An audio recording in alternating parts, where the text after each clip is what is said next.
Namaste friends, hope you're doing well. Let's continue the Mercury series. So what happens when Mercury goes to your 10th house? The 10th house is also called the house of karma, karma bhava. Now karma simply means, karma has many meanings. There's even a book written by Swami Vivekananda, Karma Yoga. There's so many things we can talk about karma, but as far as Vedic astrology is concerned, karma is used in a very literal sense, which means the action, the act of doing something is called action. It also means deeds, right? Be it good or bad. It also means such. So the 10th house shows us innate qualities of karma that we use to perceive our life.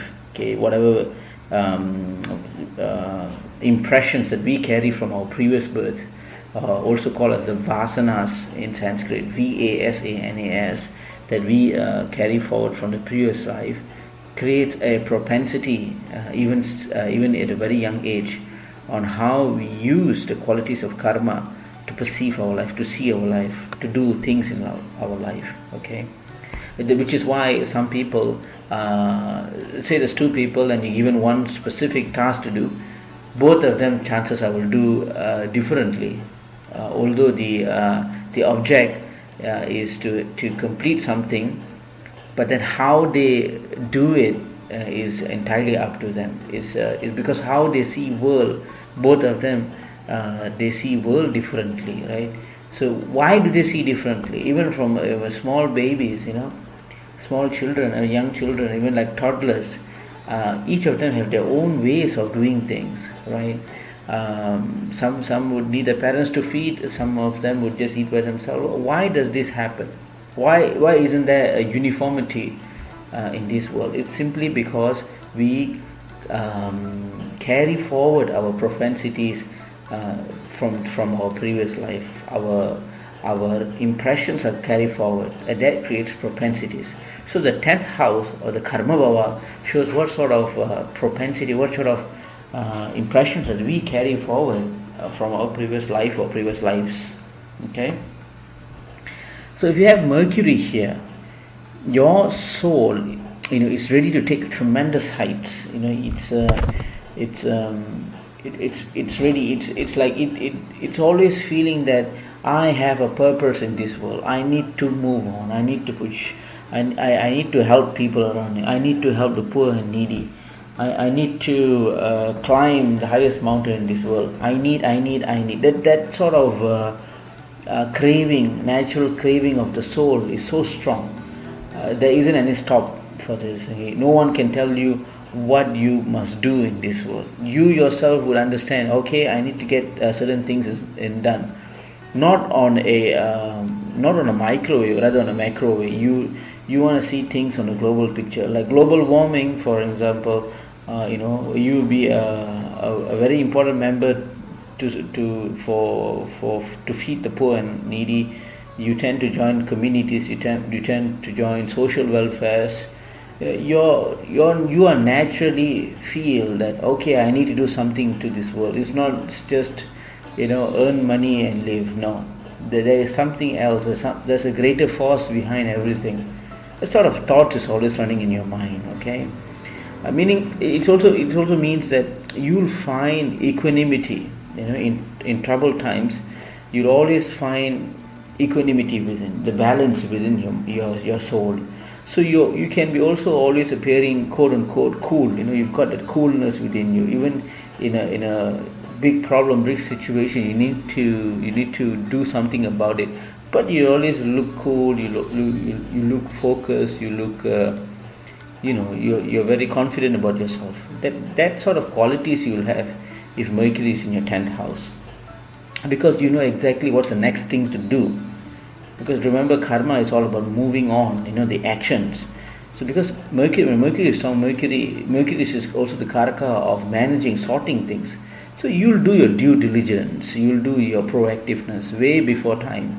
So when the problem actually arises, you know exactly what to do. Even if the problem comes to you suddenly that you're not prepared for, still you will find the balance. You'll have that coolness within you. Okay. Also, you have to remember the Mercury is a neutral planet, meaning that does not have either an enemy nor a friend in a chart. It doesn't have these things. It doesn't say that, hey, I'm a malefic graha. If you come near me, then I'm going to give you problems. Or I'm a very benefic graha. You come near me, I'm going to give you all goodness. It doesn't work that way. Mercury is very special. Mercury is like, it takes the qualities of whichever graha that seems to be strong. If you have Satan and Jupiter in a house, and you have Mercury just conjuncting with them, what happens is, if Satan is strong, Mercury will become Satan. If Jupiter is strong, Mercury will become Jupiter. It creates that what we call a sort of an empty vessel. Imagine Mercury as an empty vessel. You can pour anything you want. Depending what's being poured into Mercury creates the quality of it. Okay, so that's something important to understand. You have to make sure that when you look, if you have Mercury in your 10th house, doesn't mean that you will be naturally a person who finds things to solve problems, who finds mental balance in life. It doesn't mean that. It means that you have to check everything, like the aspects. If Shani is looking at it, or if Rahu Ketu is looking at it, or if it's the same axis of Rahu and Ketu. If you have say Mars on its house, well, there's so many things. You can go even deeper level, like how many rupas it is based on the Shatbala concepts. What are the avastars of the grahas, how strong is that, how weak it is, everything must take into consideration.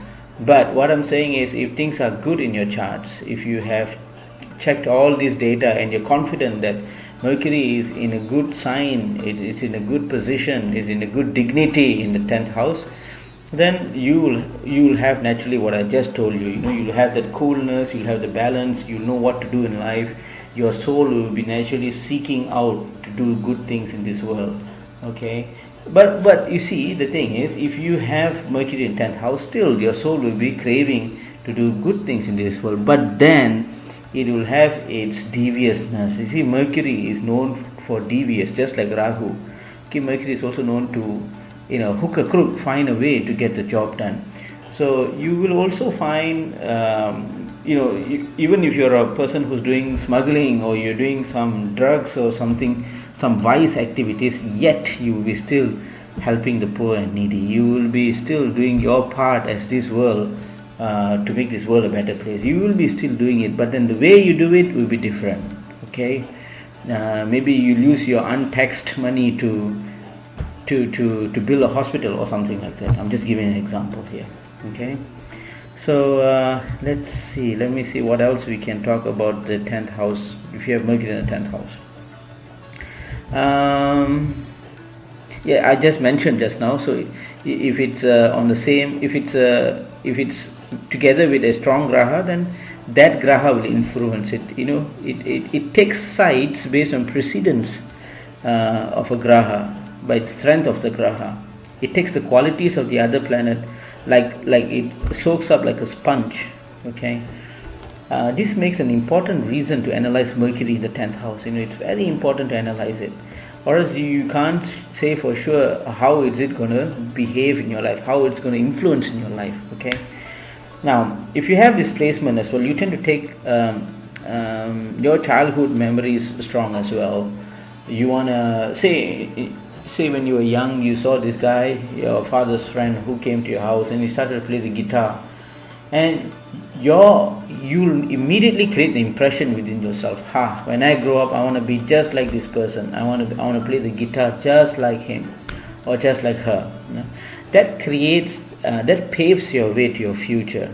Okay, these memories and experiences that you gain from your childhood is later used in your life. Okay, also you'll have that strong individualistic personality even in your childhood, meaning that you'll have your own thoughts and values. Even when you're a small boy or a girl, you'll have your own views of life. You do not simply follow people. You'll have it just needs something for you to trigger, some events that triggers in your life. That's it, and you'll hold it close to your heart, and when you grow up, you will use whether be good or bad, you use that for your life. See, which is why we have to be careful. If you're in a child when you were young, and Mercury is in your 10th house, and Mercury is weak, or the 10th house is afflicted somehow, if you have your connections with people who are not doing good in your life, people who are doing vice activities, all sort of bad things they are doing, so you will create that impression when you are strong. You would not be a different person when you are older. You will be who you are. When you see the things around you, you will be exactly like that person whom you saw when you were young. You will not have your own thoughts and beliefs.